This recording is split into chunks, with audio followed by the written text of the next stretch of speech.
What's up guys, I'm here from AndroidRoots.com, and today let's go ahead and take a look at the Nexus 5 port for your Nexus 4 device.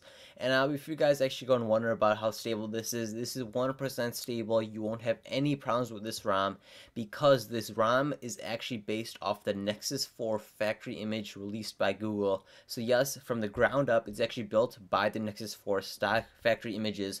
But what the developer did, instead of actually going ahead and importing all the images and everything over from the Nexus 5 to the Nexus 4, was instead building the Nexus 4 image from the Google servers, and then went ahead and ported over the launchers and Nexus 5 features over to the Nexus 4 that weren't originally included. So this is going to be insanely stable compared to your previous ports and all that. So this latest version, the one that was released on the 16th, the day I'm recording it, is actually going to be really stable, super stable actually, insanely stable, no lag whatsoever. Everything should be working whatsoever. So let's go ahead and look into settings, and then we'll go ahead and show you the proof right there, just in case you don't believe us. So here we are. So as you can see, model number right there, it is Nexus 4, and the version is 4.4, and right here, build number. So that is what you really want to see proof right there. So it's 160. So this is built off the Nexus 4 factory image right there, as you can see. Lo and behold, right there, as you can see, everything is all whited out. So that's another clue that you're running on KitKat right there. So a couple of changes that you get with this Nexus 5 port is you get transparent bottom. So the bottom is transparent, the navigation bars, and also the status bar is transparent and very clean. Of course, you also get this Google Experience launcher right here. So as you can see, this Google Experience launcher with all the way to the left, all the way to the left side, you get Google Now right there, and I'll show you. You can go and scroll. Everything works fully functional. No problems at all. If you go and hold it down, you'll get wallpapers, widgets, and settings for your launcher. So if we go and tap on settings, you get all Google Now if you want to turn it on and off and all this stuff, just for settings specifically for your launcher. We can go and take a look at wallpapers. And this is the very famous one, the 5 wallpaper.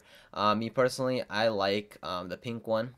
As you can see right here, so this pink one is my favorite, as you get a lot of contrast, a lot of deep colors, and just overall super clean clarity, in my opinion.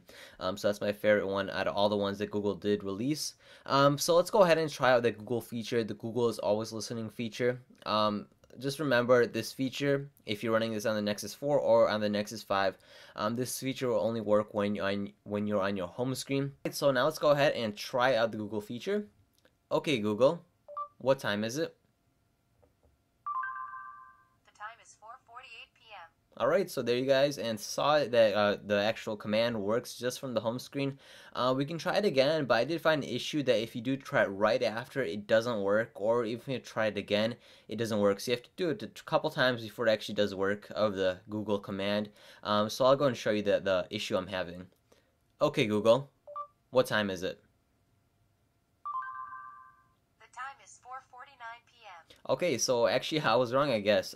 Before I tried it twice right away, one after another, and the second time it really didn't work. I guess that was maybe a one-time issue, or you have to wait a few seconds before you can go and talk to it again.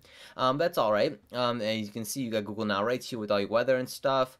If you go ahead, and as you can see, you have all widgets. Everything is all white, as you can see, which is really nice. I like that.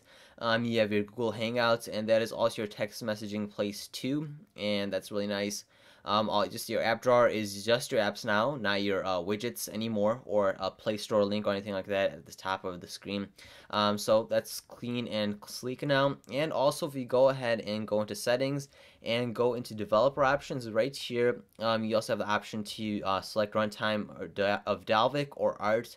I wouldn't recommend you guys use Art right now, as I tried using it and a couple apps didn't work. My very first one was PayPal, and it just stayed at the PayPal logo screen, so it didn't load at all. So all the apps aren't going to be working with Art. So I wouldn't try it if you use a lot of apps. But the basic Google apps work just fine with Art, from my experience. But you can go and try it out. If it doesn't work, just change back to Dalvik and you'll just be fine. But it does require a reboot, if you guys are wondering. And there you guys go. This is Android 4.4 KitKat with Nexus 5 features for your Nexus 4 device. I'll have links down below for the actual ROM. And this ROM is actually already pre-rooted, so you don't have to worry about rooting it, in ClockworkMod or TWRP.